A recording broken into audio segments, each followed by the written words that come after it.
The last night of Rasputin. The cold. You never get used to the cold in Petrograd. Not in December. Not ever.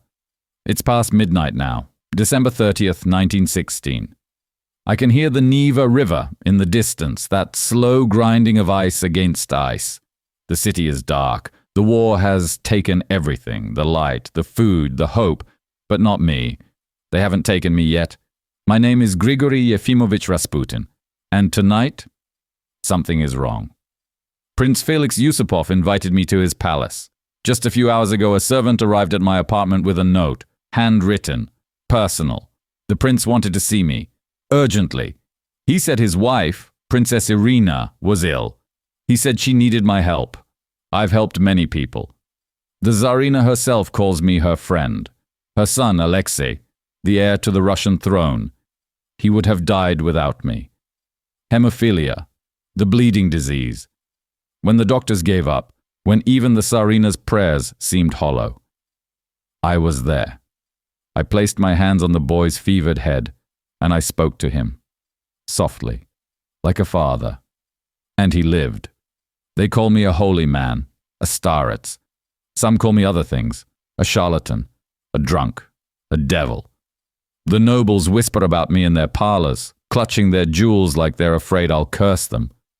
The newspapers print cartoons, crude drawings of me, with wild eyes and claws for hands. But the Tsarina trusts me, and that's what matters. So when Prince Yusupov asked me to come, I came. The Yusupov palace is magnificent, even in wartime, even in darkness. I arrived just after midnight. The prince met me at a side entrance, not the main doors. Strange, but wealthy people have their eccentricities. He seemed nervous. His hands were shaking when he opened the door. "Grigori Yefimovich," he said, "thank you for coming." "Where is the princess?" I asked. "Upstairs, with guests. She'll come down soon." He smiled, but it didn't reach his eyes. "First, please, come downstairs. We have food, wine, we can talk, the basement." He wanted me to wait in the basement. I followed him down. The stairs were narrow, stone, cold. At the bottom there was a room surprisingly warm. A fire was burning. There were carpets, furniture, even a gramophone in the corner. Comfortable, almost cozy, but too quiet. "Please sit," Felix said, gesturing to a chair. "I'll bring refreshments." I sat. The chair was upholstered, deep red velvet. I could hear music from upstairs, voices, laughter, a party perhaps, but down here, just silence and the crackling of the fire. Felix returned with a tray, pastries, small cakes with pink frosting, a decanter of wine, dark, Madeira, I think. He poured me a glass. "Please eat." "You must be hungry." I wasn't, but refusing hospitality is rude. I took a cake, bit into it, sweet, too sweet, almost sickly. I washed it down with wine. The wine tasted off. Bitter, underneath the sweetness. "Is the princess coming soon?" I asked. "Soon," Felix said. He wasn't eating, wasn't drinking, just watching me. "Very soon." I ate another cake, drank more wine. Felix kept refilling my glass. The fire was very warm now, too warm. I loosened my collar. "You seem troubled, Felix," I said. "What's really wrong?" His face went pale. Nothing is wrong. But his eyes were the eyes of a guilty man. I don't know how much time passed. Minutes? An hour? The room started to feel smaller. The walls were pressing in. My stomach. Something was wrong with my stomach. A burning sensation. Not painful, not yet, but wrong. The cakes, the wine, poison. I stood up. Too fast. The room tilted. Felix stood too, backing away. "Sit down, Grigori. Please. You're not well." "What did you give me?" My voice was steady. I wouldn't give him the satisfaction of fear. "I don't know what you mean." But he did. Oh, he did. I could see it in his face. Surprise, confusion, fear. He expected me to be dead already, collapsed on the floor, foaming at the mouth, but I was standing. "I'm leaving," I said. I walked toward the stairs. Each step was heavy. My legs felt like they were filled with sand. But I walked. Felix followed me, stammering. "No, wait! The princess! She's coming!" I turned on him. "There is no princess, is there?" He didn't answer. I reached the stairs, started climbing. 1 step, 2 steps. The burning in my stomach was worse now, spreading. I could taste metal in my mouth. But I climbed. Behind me, Felix ran back into the room. I heard him calling someone, shouting, panicked. I was halfway up the stairs when I heard footsteps above. Multiple footsteps. Men. Coming down toward me. 3 of them. Grand Duke Dmitry Pavlovich, Vladimir Purishkevich, Dr. Lazovert. All nobles. All friends of Felix. They stopped at the top of the stairs, blocking my way.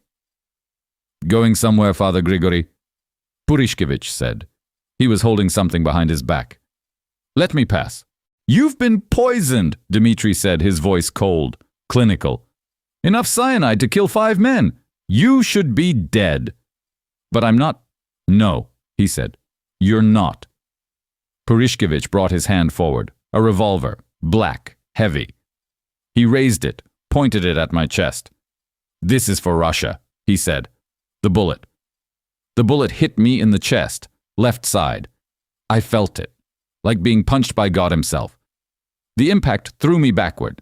I fell, tumbled down the stairs. My head cracked against stone. Once, twice. I landed at the bottom, on my back, staring up at the ceiling. They came down the stairs, slowly, carefully, surrounding me. "Is he dead?" Felix's voice, shaking. "Check his pulse," Dmitri said. Felix knelt beside me, put his fingers on my neck. I could feel his hand trembling. I didn't move, didn't breathe. My chest was on fire. Blood was spreading across my shirt, warm and thick, but I held still. "No pulse," Felix whispered. "He's dead." "Thank God," Purishkevich said. "Finally."